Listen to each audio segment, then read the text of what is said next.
Welcome back to Clash Bogodukhov Episode 2, a Rumyantsev 43 scenario, which we're playing against the AI. If this is the first time you've joined us, this is the scenario briefing to bring you up to speed. To summarise the big picture, from the south we have the Bogodukhov SS Panzer Division advancing from the south, and the Das Reich SS Panzer Grenadier Division advancing from the Old Shan area. So at this stage we're caught in a bit of a betwixt and between situation. As I explained last time, if we give away these three victory locations in the south, that will take the Germans to 1,000 points in a minor victory already. So if we do that, that means we're probably going to have to run a counterattack against these two German positions here in the west to offset the losses over here and probably Alexandrova. So my Anglo-Western mind is actually saying we should actually retreat behind this river line. So there are numerous bridges across the river, but they're all secondary bridges, which means their armoured vehicles could not cross. Earlier in the scenario we saw the Germans have at least one bridge building unit. Also, if we get behind this river line here, we have this excellent blocking area here. We can stop the German armour from trying to attack us that way. We have the forest, this series of villages, these two ridge lines I think would be pretty important as far as defending this position we have in Murafa across the river. However, I would think that Vatutin and his colleagues would be less than thrilled about my defensive idea. So they were certainly, the Soviets were certainly very confident at this stage, having a win at Stalingrad, a tactical draw at Kursk, and eventually a strategic victory given the Germans couldn't afford the losses but the Soviets could. And of course now we had Rumyantsev looking pretty successful, as well as Bogodukhov at Orel. So it seems to me our reinforcements are going to dictate how we're going to go about playing this scenario. So our main body of reinforcements arrives at 0400. The two questions marks there mean it has a random element. Generally speaking, in my experience, they arrive when they're due, but there can be a random seed. So these guys arrive at 37-0, so that's this square up here. Only a recon company and a rifle division. Then at 65-0, this one up here, this seems to be the main body, the main offensive body. Then at 77, okay, so that's this one here. These guys arrive.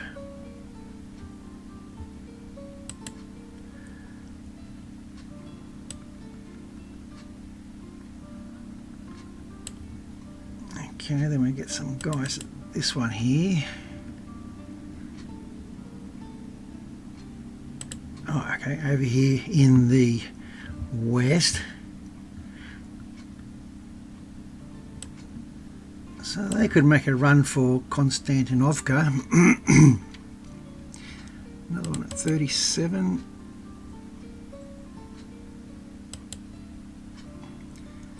That's at 600. 0600. Okay.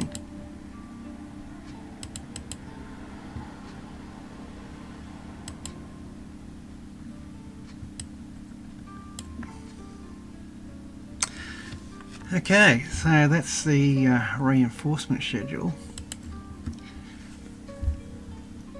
So how many turns are we going to have to run a counterattack? That's going to be the $1 million question, I think. Because there's only 19 turns in the scenario. It's going to take them a couple of turns to get into position before they can probably start fighting.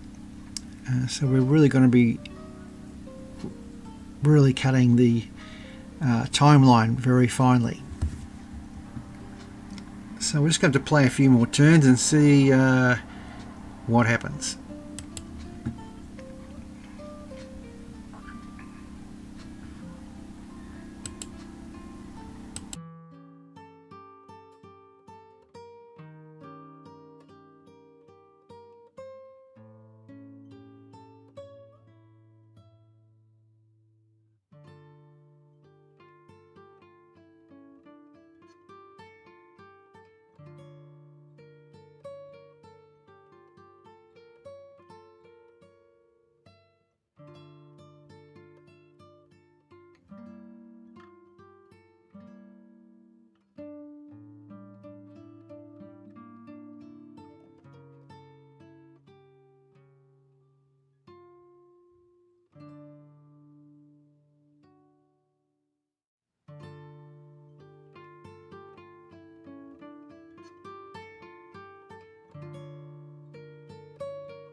the last daylight turn and the dusk turn is usually more significant for the Russian player rather than the German because of the quality of the units.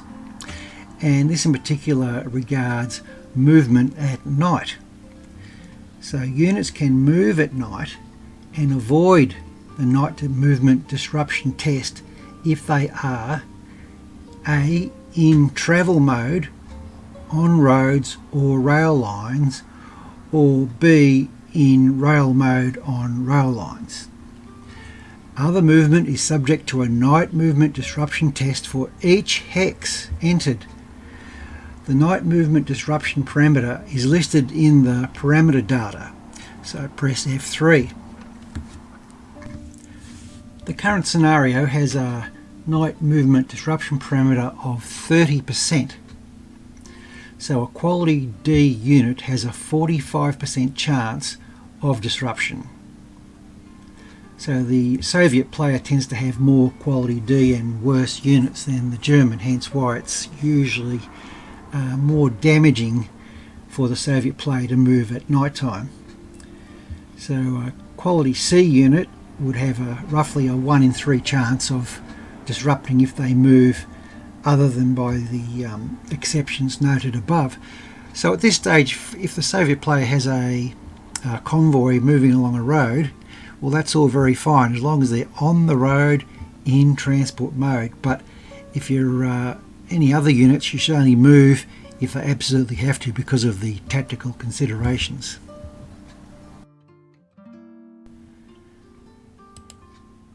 So Kovyagi is under German control. Not a lot I can do with those vehicles there. So we'll continue to move back, probably preferably along roads for reasons discussed previously. Also, while moving 2 steps back from this hill range here, of course I'm denying the Germans the advantage of attacking me from a higher position.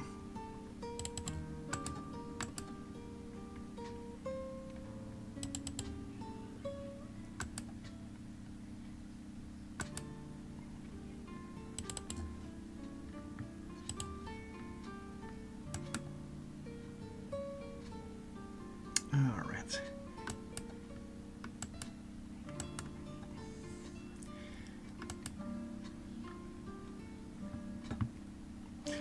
Yeah, those guys are a bit of a dead duck. I left it too late to move them, and then I moved them off the best spot for them, which was where they were. So a bit of a mistake there, but that's the way it goes. So I don't want to give this position away for free, so we'll fight him for it. But I think this is where the superiority of the German units will show whenever we stand and fight.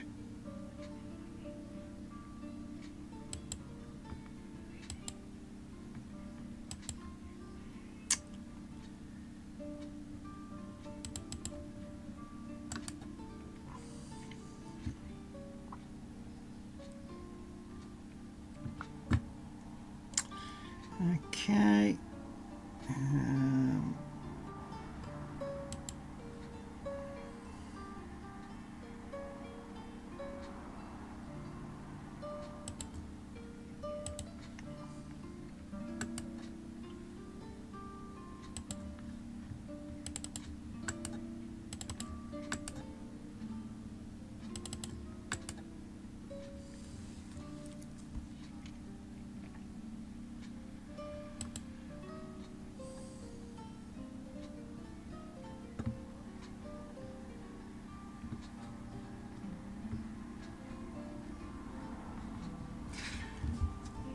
So the Das Reich have managed to keep largely out of my line of sight, but I presume there's a bunch of them around, so I'll be interested to see just what the AI is up to.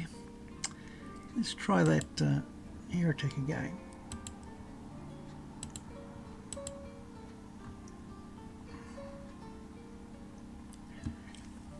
Well, that was a good hit.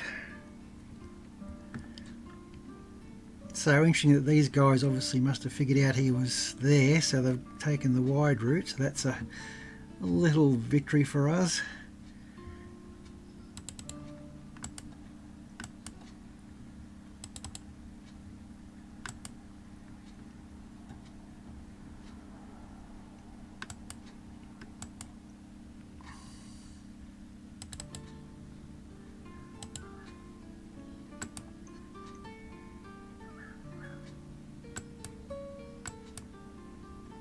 Yeah.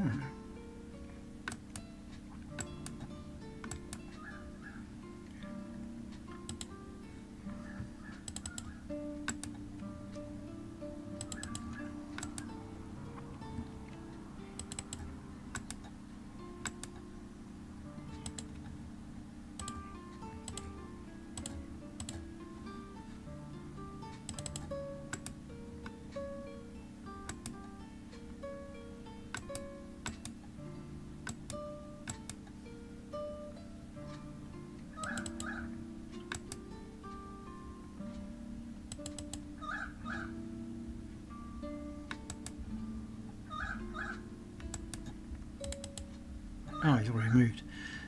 Okay.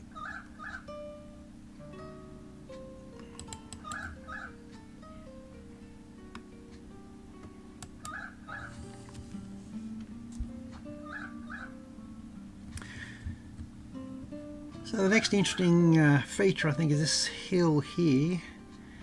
I didn't think I would beat the Germans to this feature, but maybe I will, because it's obviously it could be handy to have this feature and retreat slowly off it and burn up some turns. So I'm going to make a bit of a go for it.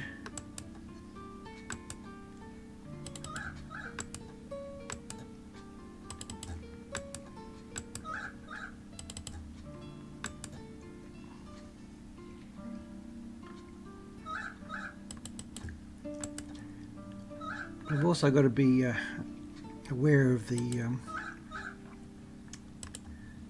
Bogodukhov coming from the south as well. Okay, so let's see do we have any reinforcements? Arrived? None. Okay. Right, so let's get on with it. I think we will just 1600, so let's go and see what the AI does.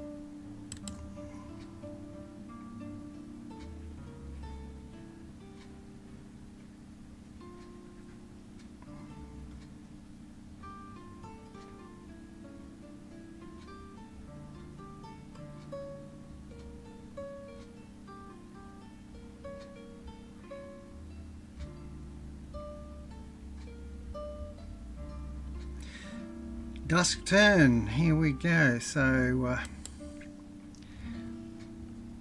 Kobyagin is now a thing of the past, really. This chap down here is in all sorts of trouble, but that's fine. Oh, they actually took Weisskopf, okay. Actually assaulted us there and pushed us out. Well, there's not much we can do about that, I'm afraid.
arrived, nothing. Okay.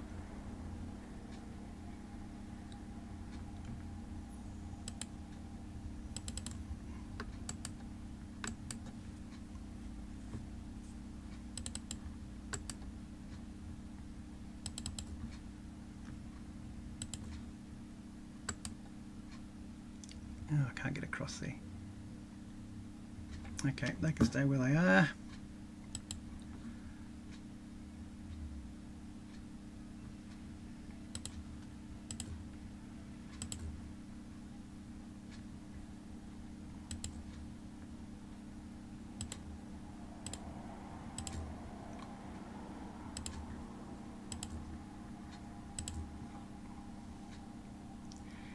And that is basically that, I think.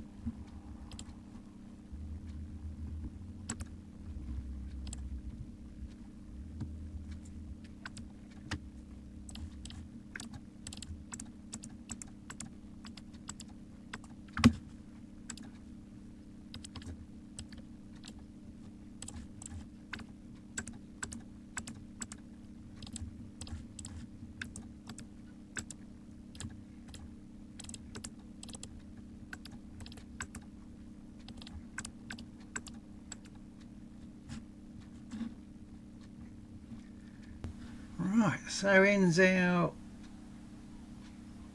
turn 8. So we get to the halfway mark of the scenario.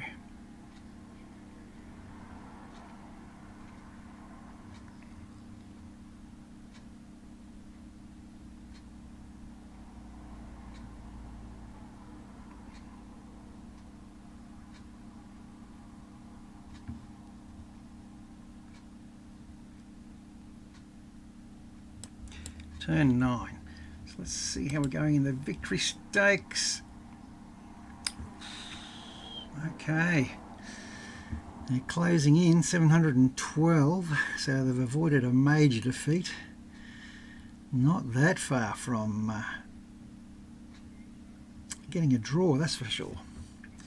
Okay, just have to, I think, keep trying to restrict our losses.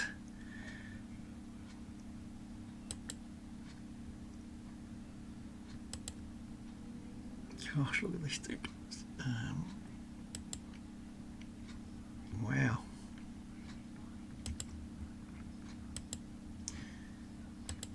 Okay, they're already disrupted, so I might as well move them.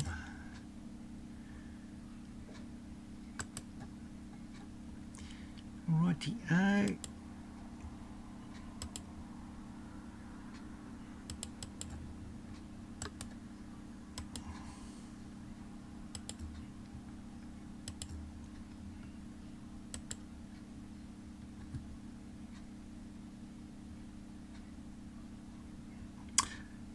I'm wondering if us being on these roads is going to affect their supply, so we'll soon find out, I guess.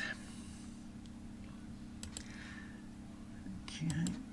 Oh man, don't really want to move these guys because of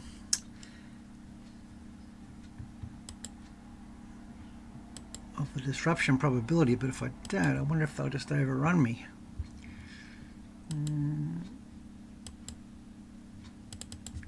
Let's have a shot at this one.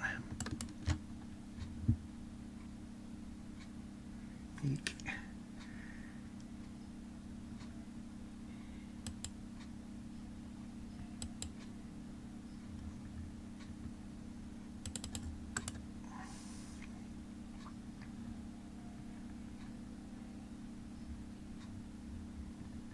A bit nervous about these two guys down here, but I think if I move them they'll be disrupted, and then they really could be overrun.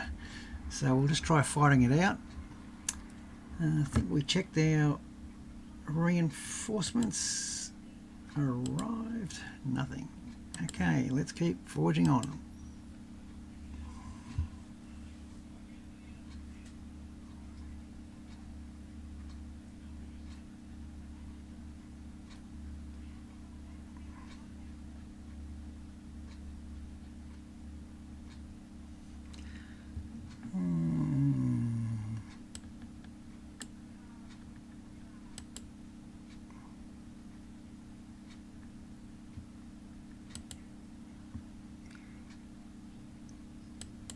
Okay. Turn 10, let's check over here. Nothing over here still, so that's still okay. So, surprised he's still going.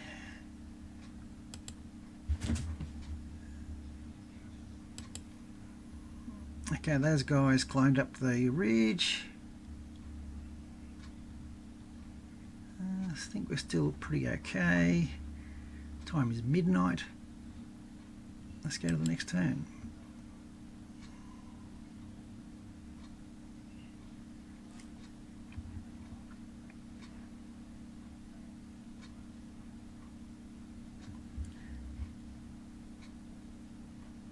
Oh, there we go. So we're at the dawn turn, 0400.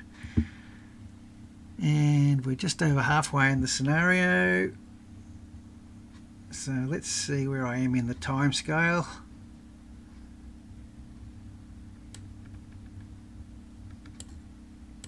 Okay.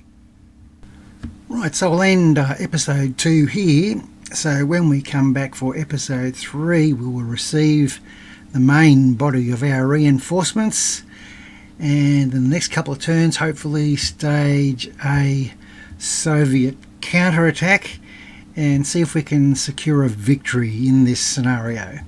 So thanks for watching, and I'll see you then. Cheers.